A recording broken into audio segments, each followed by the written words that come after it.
முழுக்க முழுக்க இதுக்கு வந்து அடிப்படை காரணமே எனக்குன்னா வந்து பாவனா திலீப்குமார் இந்த நடவடிக்கை தான். இங்க காமம் என்பதுன்னு கேட்டா ஒவ்வொரு தனி மனுஷனுக்கும் அந்த காம உணர்வு வந்து இருக்கு. பொது இடத்துல வெளிப்படும் போது தான் சிக்கலாகும். நீங்க பார்த்திருப்பீங்க நம்ம மோகன்லாலுடைய சேட்டைய. கேரளாலே இப்படிதான் அப்படிங்கிற இங்கெல்லாம் ரொம்ப யோக்கியம் இவனுங்க. அதெல்லாம் வந்து பாத்தீங்கன்னா எல்லா துறையிலும் இருக்குன்னா அப்புறம் வேற மாதிரி லோக்கலா சொல்லிடுவேன் நான். விஷால் போடுற கமிட்டின்னு கேட்டா திருடங்கிட்ட சாவி கொடுத்த மாதிரி அவரே வந்து விசாரிக்க முடியுமா? அவர் மேலே ஏகப்பட்டது இருக்குன்னு சொல்லிட்டு இருக்கிறாங்க. அரசு வந்து அங்க அமைச்ச மாதிரி ஒரு கமிட்டி இங்க ஃபார்ம் பண்ணாங்கன்னா இங்க பல பழைய பெருசாலிகள்லாம் மாட்டாங்க. எல்லா துறையிலும் இருக்குன்னா எல்லா துறையிலும் வந்து பாத்தீங்கன்னா அரசு ஏற்கனவே விசாகா கமிட்டின்னு ஒண்ணு இருக்கு. ஒரு பாலியல் ரீதியாக துன்புறுத்தல் ஆளானா வந்து புகார் கொடுத்தா அவங்க என்ன நடவடிக்கை எடுக்கிறாங்கன்றா அதுல ஜீரோல இருக்கு. தனிநபர்கள் கிட்ட அவங்க ஒழுக்கம் போகும்போது ஒட்டுமொத்தமா அந்த கலைத்துறையே வந்து வழங்கப்பட்டு நிக்குது. அப்படிதான் நம்ம இதை பார்த்துக்கணும். ரெட்ரோ மீடியா நேயர்களுக்கு வணக்கம். இன்னைக்கு நம்ம கூட நேர்காணல்ல திரு சேகுவாரா அவர்கள் வந்து இணைஞ்சிருக்காரு. அவர்கிட்ட பல விஷயங்கள் வந்து கேட்டு தெரிஞ்சுக்க போறோம். வாங்க அவர் கூட பேசலாம். வணக்கம் சார். வணக்கம் கிருஷ்ணா. எப்படி இருக்கீங்க? நலம். ஹேமா கமிட்டி அப்படிங்கிற ஒரு விஷயம் வந்து மலையாள இண்டஸ்ட்ரியிலையும் சரி தமிழ் இண்டஸ்ட்ரியிலையும் சரி பெரிதளவுல வந்து பேசும் பொருளா வந்து ஆகியிருக்கு. இது 2017 ஆரம்பிச்சு இப்போ இந்த விஷயம் வந்து பேசும் பொருள் ஆகியிருக்கு. என்ன காரணம்? இல்ல 2017 இப்ப அதுக்கு முன்னதான் ஒரு விஷயம் எனக்குன்னா நடிகை பாவனா வந்து திலீப் மேல வந்து ஒரு கம்ப்ளைண்ட் கொடுக்குறாங்க. ஒரு 8 பேர் கொண்ட குழு வந்து என்ன வந்து பலாத்காரம் பண்ண முயற்சி பண்ணாங்கன்னு சொல்லி ஒரு புகார் தராங்க. அந்த புகார் அடிப்படையில இந்த அரசு வந்து இது போன்ற பல நடிகைகளுக்கு பிரச்சனைகள், பாலியல் புகார், ஏற்கனவே பல புகார்கள் வந்து ஒரு அரசலும் புருஷனா இருந்ததுனால அதுக்கு வலு சேர்க்கிற விதமா வந்து பாவனாவுடைய வந்து புகார் இருந்ததுனால ஒரு பெரிய மூத்த நடிகர், ஒரு சூப்பர் ஸ்டார் அறியப்படக்கூடிய ஒரு நபர் வந்து திலீப். ஸோ அவர் ஒரு மூத்த நடிகரை இதில் வந்து இப்படி ஈடுபட்டிருக்காருன்னா இது போன்ற பல விஷயங்கள் இருக்கலாம் அப்படிங்கிற ஒரு கமிட்டி ஃபார்ம் பண்றாங்க. அது ஜஸ்டிஸ் ஹேமா கமிட்டி. அந்த கமிட்டியில வந்து ஒரு மூத்த நடிகை சாரதா இருக்கிறாங்க, இன்னும் கூட ஒரு சமூக ஆர்வலர் இருக்கிறாங்க, ஒரு 3 பேர் கொண்ட குழு. அவங்க வந்து வாக்குமூலம் பதிவு செய்யும் போது பல அதிர்ச்சியான தகவல்கள் வருது. அதோட அடிப்படையில் வந்து 2 வருஷம் அந்த அறிக்கையை சப்மிட் பண்றதுக்கு 2 வருஷம் ஆகுது. 2019 அந்த அறிக்கையை சப்மிட் பண்ணியாச்சு. அதனால அது வந்து பல முக்கிய நபர்கள் என்று கருதப்படக்கூடிய வந்து விஐபிக்கள், சினிமா துறையில விஐபிக்கள், இவங்கெல்லாம் அதில் தொடர்பு இருக்கிறதுனால ஒரு கிடப்புல வைக்கிறாங்க. ஒரு அரசியல் அழுத்தம் கூட இருந்திருக்கலாம் மறைமுகமா. அது கிடப்புல வைக்கிறாங்க. ஒரு கட்டத்துக்கு மேல வந்து அது வந்து ஆர்டிஐ மூலமா அந்த அறிக்கை ஏன் வந்து இப்படி இருக்கணும்னா ஒரு ஆர்டிஐ அறிக்கையை தாக்கல் பண்ணி அதுக்கும் கூட வந்து பார்த்தீங்கன்னா பதில் அளிக்காம அதுக்கு ஒரு கமிஷன் தலையிட்டு, ரைட் டு இன்ஃபர்மேஷன் கமிஷன் வந்து அதில் தலையிட்ட பிறகுதான் அதுக்கு வந்து இந்த அறிக்கை வந்து வெளியாயிருக்கு. வெளியேறதுல வந்து பார்த்தீங்கன்னா சில சரத்துக்கள் மட்டும் மறைக்கப்பட்டதா சொல்லப்படுது.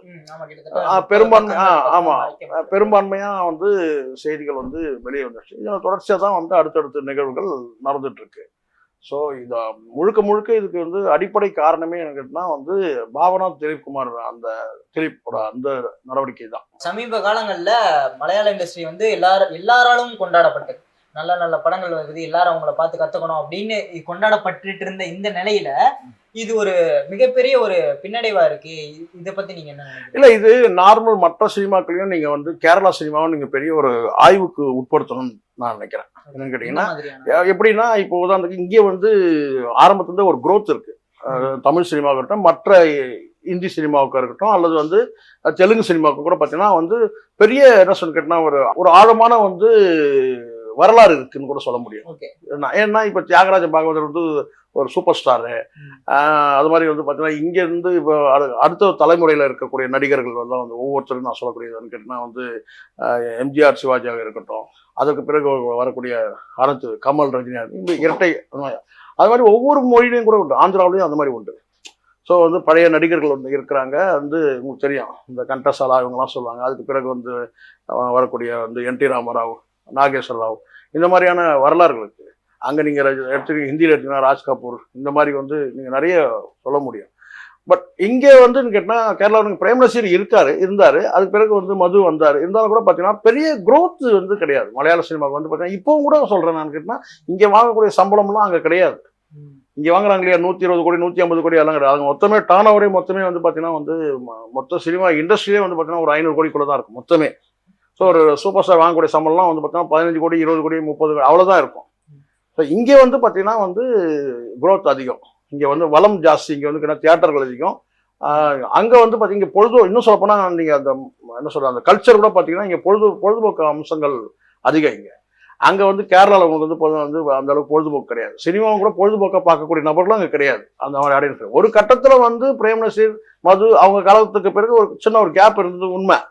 அந்த கேப்ல தான் உங்களுக்கு தெரியும் அந்த பெட்டு சினிமாலாம் வந்ததுலாம் அப்பதான். சரிங்களா? மலையாள சினிமாவே வந்து பார்த்தீங்கன்னா பெட்டு சினிமாக்கள் மூலம் தான் வந்து பெரிய அளவில் மக்கள் மத்தியில் ஆச்சு. அதை உடைச்சது வந்து பார்த்தீங்கன்னா சிபிஐ டைரி குறிப்புன்னு சொல்லிட்டு ஒரு 30 ஆண்டுகள் நீங்க கேள்விப்பட்டிருப்பீங்கன்னு தெரியல. ஒரு சிபிஐ டைரி குறிப்பு தான் வந்து கேரளா சினிமாவை புரட்டி போட்டுச்சு. ஸோ மம்முட்டி வந்து பார்த்தீங்கன்னா அதுக்கு முன்னாடி மம்முட்டி நடிச்ச பிளாக் அண்ட் ஒயிட் படங்கள்லாம் இருக்கு, பெரிய அளவில் அது போயிருக்காது. அது குடும்ப சம்பந்தமான குடும்ப படங்களாக தான் அப்படிதான் இருந்துச்சுன்னா சிபிஐ டைரி குறிப்பு வந்த பிறகு தான் வந்து பார்த்தீங்கன்னா ஒட்டுமொத்தமாக வந்து கேரளா சினிமாவை புரட்டி போட்டுன்னு சொல்ல முடியும். ஸோ அதுக்கு முன்னதான் இல்லையான்னு இருந்ததுங்கன்னா ஆனால் இங்கே தமிழ் சினிமா இருந்த அளவுக்குலாம் அங்கே கிடையாது. சிபிஐ டைரி குறிப்பு வந்த பிறகு அது மாதிரி ஒரு இன்வெஸ்டிகேஷன் சம்மந்தமான அந்த கிரைம் இன்வெஸ்டிகேஷன் சம்மந்தமான பல படங்கள் வந்துச்சு. அதோட தொடர்ச்சியாக அந்த சாயலாவே இப்போ கூட இருக்கு. அப்போ ஒரு அறிவுபூர்வமான சினிமாவாக வந்து மாறினது வந்து பார்த்தீங்கன்னா சிபிஐ டைரி குறிப்பு பிறகுதான். அதுக்கு பிறகு வாழ்வியல் தொடர்பான பல உண்மை சம்பவங்களை அடிப்படையாக வச்சு பல படங்கள் வந்தது.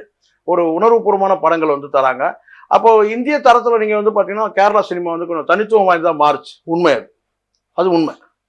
இந்திய சினிமாவில் பார்த்தீங்கன்னா நீங்கள் வந்து கேரளா மலையாள படங்கள் வந்து ஒரு தனித்துவம் வாய்ந்தது. ஏன்னா அது வாழ்வியல் தொடர்பான பல விஷயங்களை பேசக்கூடிய படங்களாக மாறுச்சு. இசைக்கு முக்கியத்துவம், பாடல்கள் வந்து உணர்வுபூர்வமான பாடல்கள், இப்படி வந்து எல்லா வடிவங்களையும் வந்து மலையாள சினிமா வந்து பார்த்தீங்கன்னா வந்து மற்ற சினிமாக்களை காட்டிலும் ஒரு தனித்துவமான ஒரு இடத்துக்கு வந்தது. அப்படி இருக்க ஒரு இண்டஸ்ட்ரியில இந்த மாதிரி இவ்வளவு பெரிய தவறுகள் வந்து நடக்குது அப்படிங்கிற ஒரு விஷயம் இப்போ அந்த மலையாளம் இண்டஸ்ட்ரிக்கு வந்து பெரிய ஒரு பின்னடைவா இருந்திருக்கு. இதுக்கு கரெக்டா நான் சொல்லணும்னு கேட்டேன்னா வந்து கலை என்பது ஒரு பொது உடைமை. கலை, காமம் என்பது தனி உடைமை. இங்கே காமம் என்பதுன்னு கேட்டால் ஒவ்வொரு தனி மனுஷனுக்கும் அந்த காம உணர்வு வந்து இருக்கு. அது வந்து பொது இடத்துல வெளிப்படும் போது தான் சிக்கலாகும். நீங்கள் பார்த்துருப்பீங்க நம்ம மோகன்லாலுடைய சேட்டையை. அதாவது ஒரு விஷயம் நான் சொல்கிறேன்னு கேட்டேன். அப்போ 4 சவத்துக்குள்ளே எப்படி வேணா இருந்துக்கலாமா அப்படின்றது கிடையாது. 4 சவத்துக்குள்ளேயும் வந்து பார்த்தீங்கன்னா ஒழுக்கம் வேணும். இன்னும் சொல்கிறேன் 4 சவத்துக்குள்ளத்தான் ஒழுக்கமே வேணும். சரிங்களா? இங்கே வந்து ஒழுக்கம் தவறிடுச்சு. ஒழுக்கம் தவறும்போது அது யார் வந்து ஒரு ஒட்டுமொத்தமாக சினிமாவில் நீங்கள் கேரளா சினிமாவில் பழிய போட முடியாது. இங்கே தனிநபர்கள்கிட்ட அவங்க ஒழுக்கம் போகும்போது ஒட்டுமொத்தமாக அந்த கலைத்துறையே வந்து ஒரு என்ன சொல்ற ஒரு கலங்கப்பட்டு நிற்குது. அப்படிதான் நம்ம இதை பார்த்துக்கணும் கிருஷ்ணா. இதை ஒட்டுமொத்தமாக இது வந்து கேரளாலே இப்படிதான் அப்படிங்கிற இங்கெல்லாம் ரொம்ப யோக்கியங்களா இவனுங்க? நான் கேட்குறேன். அப்படிலாம் கிடையாது. இங்கே அதை விட இங்கே கமிட்டி போட்டிங்கன்னா இங்கே அதை விட பல கதைகள் நாரும். இது உண்மை நான் சொல்றது. நடிகர் சங்க தலைவர் விஷால்கிட்ட கூட ஒரு கேள்வி வந்து கேட்கப்பட்டிருக்கு. அந்த மாதிரி கமிட்டி வந்து இங்க நீங்க எப்போ அமைக்க போறீங்க? இந்த சைடு இருந்து இன்னும் அமைக்கலையே. ஏன்னா அது அமைச்சது வந்து 2017. இப்போதான் இது பெருசா போகிறதுனால இவர்கிட்ட கேட்கும், நாங்க அமைப்போம், நாங்களும் கண்டிப்பா அந்த மாதிரி ஒரு கமிட்டி அமைப்போம் அப்படின்னு கேட்டு விஷால் வந்து இந்த கமிட்டி விஷால் வந்து அமைக்க முடியாது. அப்படி கேட்டதாலும் கூட தப்பு. அப்படி தகவல் இருந்தாலும் அது தவறு தான். அவருக்கு அமைக்கிற கமிட்டி வந்து பார்த்தீங்கன்னா திருடங்கிட்ட சாவி கொடுத்த மாதிரி ஆயிடும். அது வந்து கேட்டால் நடிகர்களுக்குள்ளேயே ஒரு கமிட்டி அமைக்கிறதுலாம் அதெல்லாம் பெரிய தீர்வுலாம் கிடைக்காது. இது வந்து ஒரு ஜஸ்டிஸ் ஹேமா கமிட்டின்றது கவர்மெண்ட் ஃபார்ம் பண்ணுது. ஓகே. ஸோ அரசு வந்து உத்தரவின் பேரில் ஒரு கமிட்டி ஃபார்ம் பண்ணுறாங்க. அந்த கமிட்டி வந்து ரிப்போர்ட்டை வந்து கவர்மெண்ட் வந்து சப்மிட் பண்ணுறாங்க. விஷால் போடுற கமிட்டின்னு கேட்டால் திருடங்கிட்ட சாவி கொடுத்த மாதிரி அவரே வந்து விசாரிக்க முடியுமா? அவர் மேலே ஏகப்பட்டது இருக்குன்னு சொல்லிட்டு இருக்கிறாங்கன்னு கேட்டால் அவர் எப்படி அந்த கமிட்டி ஃபார்ம் பண்ண முடியும்? அதெல்லாம் வந்து கண்துடைப்பு. அவர் பேசினதுக்கே கூட ஒரு பகிரங்கமான ஒரு ட்வீட் வந்து வந்திருக்கு. அதுதாங்க நான் சொல்றேன். கேட்டால் ட்விட்டு கொடுத்தவங்களும் வந்து ரொம்ப நீங்கள் நினச்சிடாதீங்க. நம்ம 2 பக்கமும் பார்ப்போம். எப்பவுமே ட்விட்டு கொடுத்தவங்களும் ரொம்ப வந்து ஒழுக்கமானவங்களோ நேர்மையானவோ கிடையாது. யார் மேலே ட்விட்டு கொடுத்தாலும் அவரும் ரொம்ப ஒழுக்கமான நேர்மையான. நம்ம அவர் ஃபாரினில் வந்து பார்த்தீங்கன்னா முக்காடு போட்டு போனது நம்ம இன்னும் கூட இருக்குது. அந்த வரலாற்று பதிவுகள் இன்னும் இருக்குது. இங்கே விஜயகாந்த் மரணம் நடந்தபோது அங்கே இருந்துட்டு கண்ணீர் விட்டு கதர்ன இதே விஷால் வந்து பார்த்தீங்கன்னா வந்து ஒரு கன்னி பொண்ணோ இல்லை கண்ணி கழிஞ்ச பொண்ணோ கூட சேர்த்து சுத்தந்தெல்லாம் நம்ம பார்த்தோம். சரிங்களா? அதனால் வந்து இவனெல்லாம் யோக்கியங்களே கிடையாது இவனுங்க. சரிங்களா? அதனால் இவங்க வந்து போடுற கமிட்டிலாம் ஒன்றும் கிழிக்க முடியாது. திருடங்கிட்ட சாவி கொடுத்த கதையாயிடும். சரிங்களா? அதனால் அரசு வந்து ஒரு அங்கே அமைச்ச மாதிரி ஒரு கமிட்டி இங்கே ஃபார்ம் பண்ணாங்கன்னா இங்கே பல பழைய பெருசாலிகள்லாம் மாட்டோம். இங்கே இப்போ அங்கே மாட்டின வெறும் பெருசாலிகள் யாருன்னு கேட்டிங்கன்னா மோகன்லால் இந்த லெவலில் தான் நிற்குது. சரிங்களா? இங்கே போட்டோம்னா இங்கே மிகப்பெரிய வில்லாதி வில்லன்கள்லாம் இருக்கிறானுங்க இங்கே. சரிங்களா? பல பேர் மாட்டுவானுங்க. அது வந்து பார்த்தீங்கன்னா அங்கே வந்து நீங்கள் வந்து 2வது தலைமுறை தான். இதுக்கு முந்தின தலைமுறைலாம் மாட்டோம். இங்கே பல சிக்கல் அனுபவிப்பாங்க. அதனால அதுக்கான வாய்ப்பு வந்து இது வரைக்கும் வரல. அதுதான் வந்து உள்ள புகுந்து சில பேர் கெடுத்துட்டாங்களே. அந்த மாதிரி ஒரு கமிட்டி தமிழ்நாட்டுக்கு தேவைன்னு நினைக்கிறீங்க? கண்டிப்பா தேவை, நிச்சயமா தேவை. ஏன் என்ன அது இங்க மட்டும் கிடையாது, ஒட்டுமொத்தம் இந்தியா முழுவதும் ஒரு கமிட்டி போடலாம். அதுதான் அந்த மாதிரி சொன்னாங்க, சிவரஞ்சனி சொன்னாங்க. இப்படி கமிட்டி போடுறதை விட கமிட்டி போடணும், அதை விட ட்ரிபியூனலே அமைக்கணும்ன்றாங்க, தீர்ப்பாயமே அமைக்கணும், தனி கோர்ட்டே வைக்கணும்ன்றாங்க. தனி கோர்ட்டே வைக்கணுன்றது தான் அங்கே வந்து ஒரு பார்வையாக. அது ரொம்ப உண்மையாக சரியான மிக நியாயமான கோரிக்கை. அவங்க அவங்க சொல்கிறாங்க இல்லையா, அவங்க ரஞ்சனி. அந்த அளவுக்கு இங்கே வந்து பார்த்தீங்கன்னா வந்து எல்லா இடத்துலையும் புறையோடி போயிருக்குன்ற நான். சினிமா இண்டஸ்ட்ரி இல்லாம எல்லா இண்டஸ்ட்ரியிலயும் அப்படி கிடையாது. இங்க இதுதான் இந்த சரத்குமாரோட பேட்டியில சொல்லியிருந்தார் பார்த்தீங்களா, ஈயம் பூசின மாதிரி பூசாத மாதிரி அப்படின்னு. இங்க எல்லா துறைகளும் இருக்கு கிருஷ்ணா.